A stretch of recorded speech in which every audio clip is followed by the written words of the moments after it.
Hello miners, welcome to another knife video. Now those of you who follow my video know I'm more into budget knives than I am to $150 knives. But this is the Spyderco Para 3, but more importantly, I got this from Lynch Northwest. So we're just going to do a quick unboxing. Oh, this is a heavy knife. Oh my god! Oh, geez, what's in there? Oh my god! Geez, get out of here! Get Ow! Ooh! Ow! Ooh! Ow! Get up!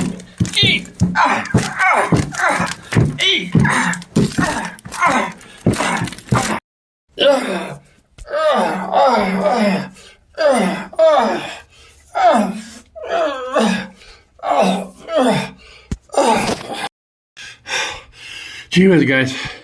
Sorry you had to see that. I'm gonna have to take a break, come back for the review. But look what they did to my blade.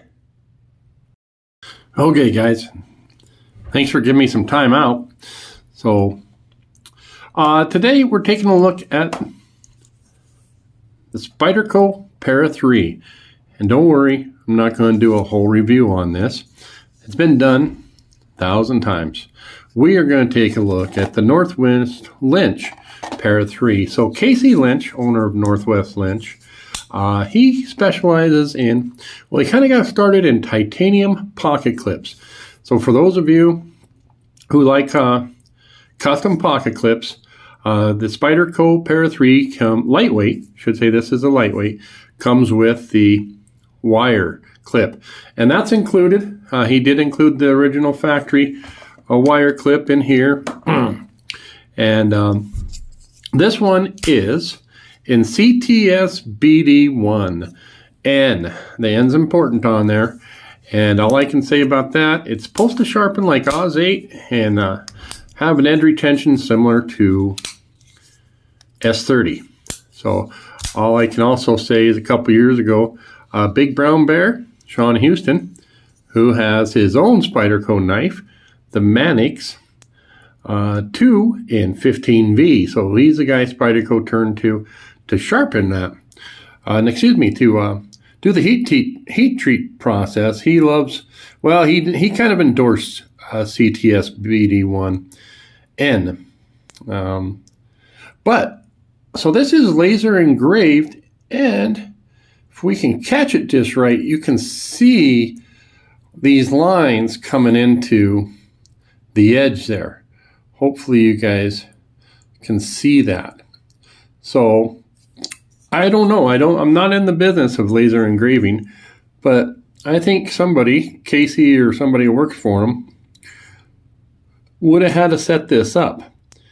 And, computer program.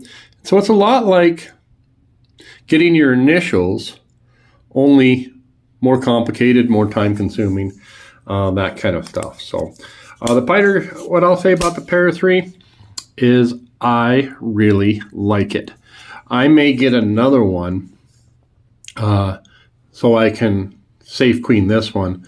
I'll get one that I could use, the CTS BD1N blade steels on my list. They come stiff. There's a compression lock, and I had to play with mine. And I found that when I push it, I almost have to push it with my nail. If you push it with your finger, you're actually, what's happening here is you got to get that liner pushed over for this thing to travel. Now it's running on washers, so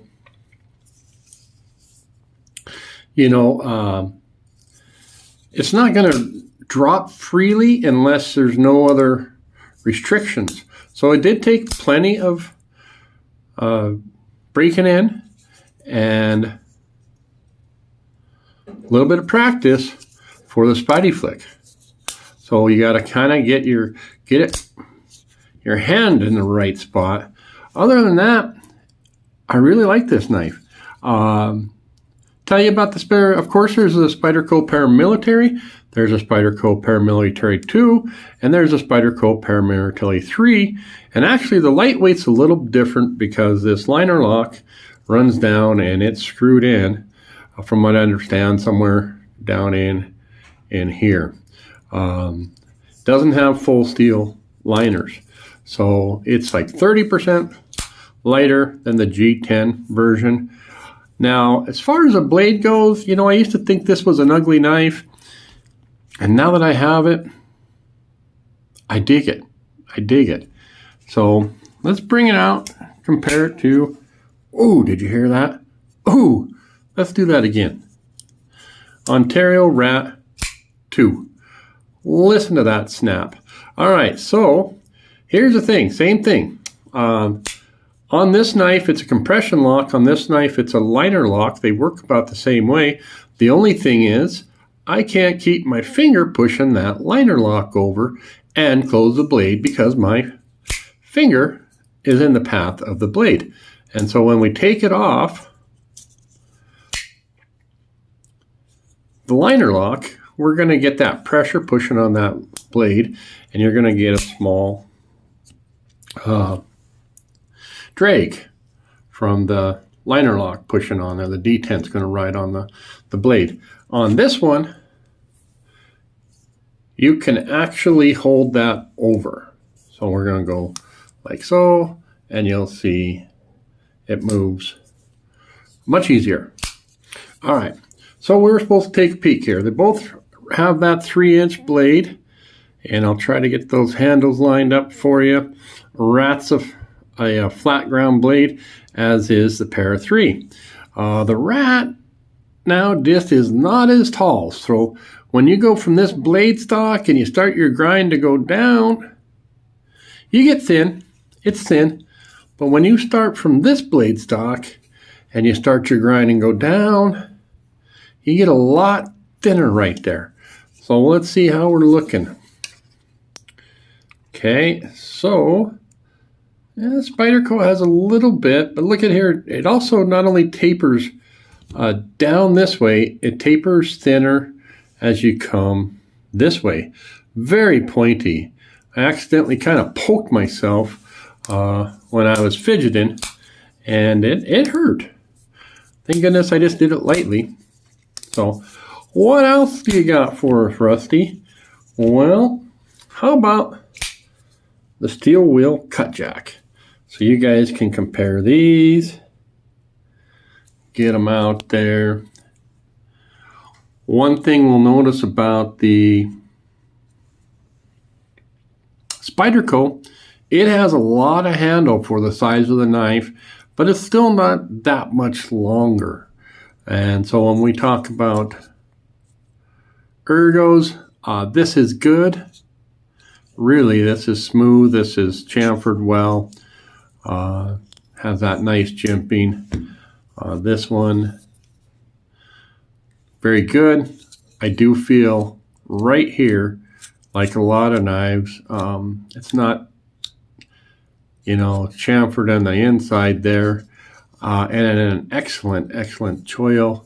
Hopefully you guys can see the jimping on that. And in many positions, very, very nice with that. Here's a cut jack. And you guys know I do like the cut jack. The ergos, because of the way that that's shaped. So let's bring that out and see what we're doing, what we're looking at there. So to be fair, what Spyderco is kind of doing here is they're using part of their handle as a finger choil. You can see up here, and that really helps because then if I move these there, you get more cutting edge. Not a lot more, but you do get more cutting edge. Jimping is better on the Spyderco. I would say the blade gets much more thinner. And I'm going to say that the Spyderco disc it would win in edge retention and corrosion resistance. So these are $50 knives. This Rat's running you about $30, $35, maybe $40. and this one will run 140. So it's up there, but I really enjoy this knife. So a little bit more, we'll give a shout out to Casey again. I ordered this knife. These are available on limited availability. So it doesn't say limited edition or anything like that, but they are.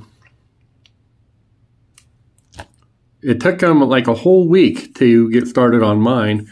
And what I'll say about that is when I ordered it, after a week, they still hadn't shipped it. So I reached out to him and he said, yeah, I was going to make yours today. And so I really feel like Casey really makes you feel like you're kind of a special customer here. So he says, thanks, Scott, for your patience. Oh, your patient support. So Casey does a little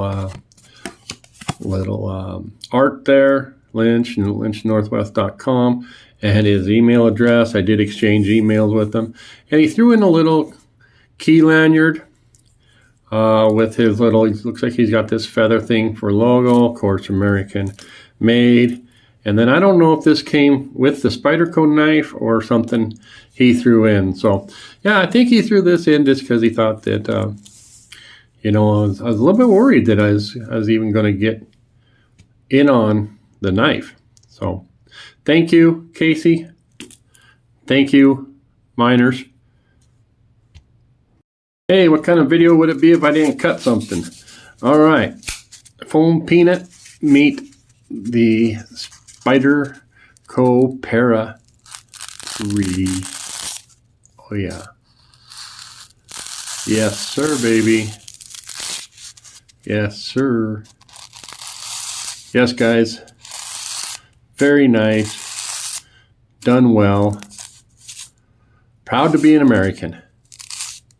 Ooh. Ooh, okay. Thanks again.